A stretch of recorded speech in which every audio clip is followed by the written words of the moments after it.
Today in this video we will learn about how to empty trash in cPanel.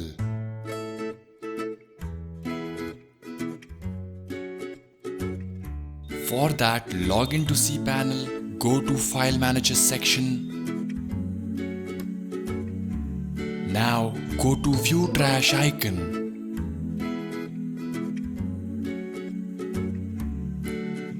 Finally, click on Empty Trash option.